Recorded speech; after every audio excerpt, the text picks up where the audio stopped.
올해는 특별히 많은 현역 MLB 선수들이 KBO 리그로 진출하는 모습을 보이고 있습니다.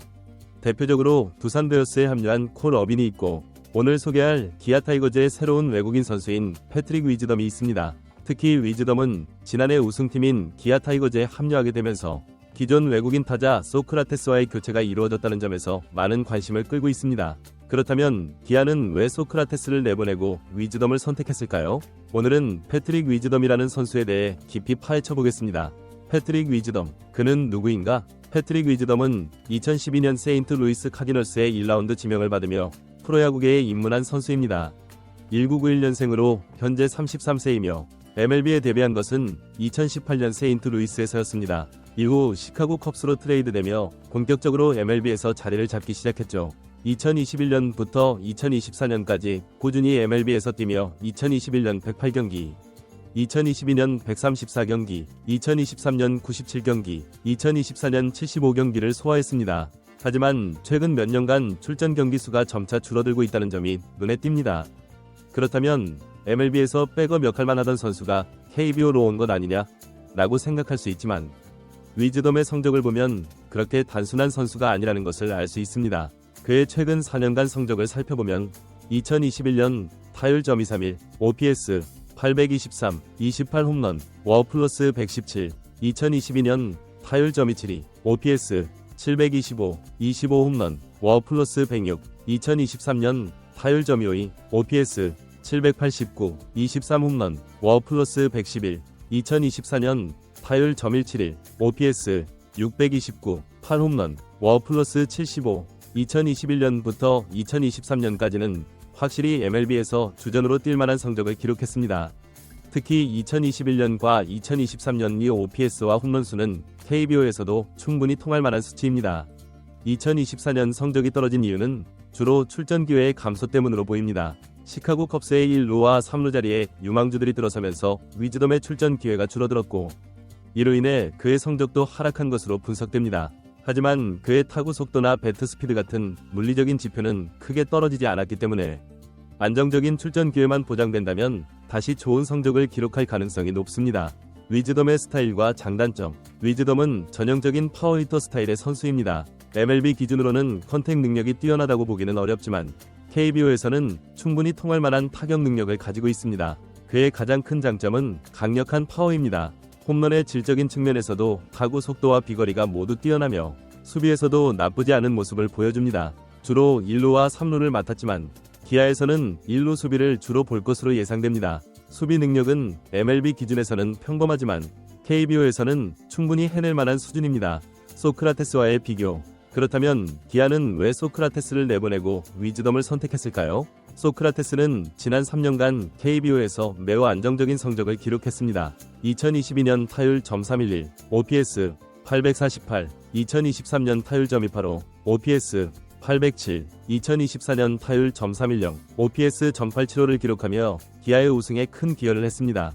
하지만 그의 수비와 주로 능력이 점차 하락하면서 기아는 새로운 선택을 하게 된 것으로 보입니다. 위즈덤은 MLB에서의 성적만 보면 소크라테스보다 훨씬 높은 포텐셜을 가지고 있습니다. 특히 그의 파워는 KBO에서도 압도적인 성적을 기록할 가능성이 높습니다. KBO에서의 기대치. 위즈덤의 KBO에서의 성적을 예상해보면 NC 다이노스의 에런 데이비슨과 비슷한 활약을 할 가능성이 높습니다. 데이비슨은 KBO에서 타율 .306, OPS 1.003, 48홈런을 기록하며 리그를 씹어먹었죠. 위즈덤도 데이비슨과 비슷한 파워를 가지고 있기 때문에 KBO에서 적응만 잘한다면 비슷한 성적을 기록할 수 있을 것으로 기대됩니다.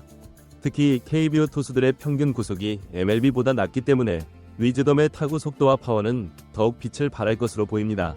하지만 위즈덤의 단점도 명확합니다. 그의 삼진율은 MLB에서 36%에 달할 정도로 높았습니다. 즉, 공을 잘 맞출 때는 강력한 파워를 발휘하지만 그렇지 않을 때는 삼진으로 물러날 가능성이 높다는 것입니다. 하지만 KBO에서는 MLB보다 변화구의 질이 낮기 때문에 위즈덤이 이러한 단점을 극복하고 좋은 성적을 기록할 가능성도 있습니다.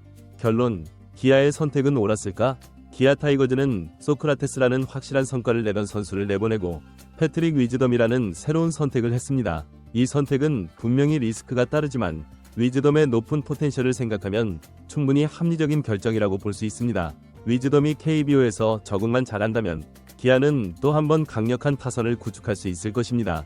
여러분의 생각은 어떠신가요? 위즈덤이 KBO에서 어떤 활약을 보여줄지 기대가 되시나요? 기아의 선택에 대해 어떻게 생각하시는지 댓글로 남겨주세요. 그리고 더 많은 스포츠 이야기가 궁금하시다면 제 유튜브 채널을 구독해주세요. 감사합니다. 위즈덤의 이야기는 여기서 끝나지 않습니다. 그의 KBO에서의 성공 여부는 단순히 개인 능력뿐만 아니라 팀의 전략, 상대팀의 대응, 그리고 그의 적응력에 달려 있습니다.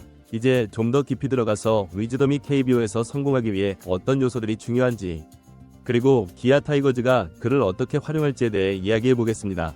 위즈덤의 성공을 위한 키포인트 1. 적응력. KBO와 MLB는 투수의 스타일, 구속, 변화구의 질 등에서 차이가 있습니다. 위즈덤이 KBO 투수들에게 빠르게 적응할 수 있는지가 가장 중요한 포인트입니다. 특히 변화구에 대한 대처 능력이 중요한데, 위즈덤은 MLB에서도 변화구의 약점을 보였기 때문에 KBO에서 이를 극복할 수 있는지가 관건입니다. 2. 팀의 지원. 기아 타이거즈는 위즈덤이 최고의 성적을 낼 수 있도록 팀 내에서 최적의 환경을 제공해야 합니다.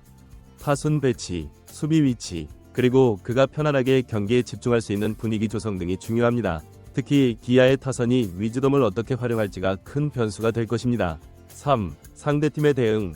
위즈덤이 KBO에서 강타자로 자리 잡기 시작하면 상대팀들은 그를 상대하기 위한 특별한 전략을 세울 것입니다. 특히 그의 약점인 변화구를 활용한 공략이 빈번할 것으로 예상됩니다.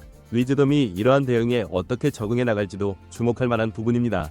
기아 타이거즈의 전략. 기아는 위즈덤을 중심으로 한 강력한 타선을 구축할 것으로 보입니다. 위즈덤이 1루를 맡게 되면 기아의 내야 수비는 더욱 안정적일 것입니다. 또한 위즈덤의 파워를 활용해 장타 중심의 공격 전략을 펼칠 가능성이 높습니다. 기아의 감독과 코칭 스태프는 위즈덤의 장점을 극대화하고 단점을 최소화할 수 있는 전략을 세워야 할 것입니다. 팬들의 기대. 기아 팬들은 위즈덤이 팀에 합류하면서 새로운 희망을 품고 있습니다. 소크라테스의 공백을 메우고 팀의 우승을 이끌어줄 새로운 에이스로 기대하고 있죠. 특히 위즈덤의 강력한 파워는 KBO에서도 압도적인 성적을 기록할 것이라는 기대감을 불러일으키고 있습니다. 하지만 동시에 그의 적응력과 성적에 대한 우려도 존재합니다. 위즈덤이 KBO에서 어떤 모습을 보여줄지 팬들의 관심은 점점 더 높아지고 있습니다. 마무리. 패트릭 위즈덤의 KBO 진출은 단순히 한 선수의 이적이 아니라 KBO 리그 전체에 새로운 바람을 불러일으킬 수 있는 중요한 사건입니다.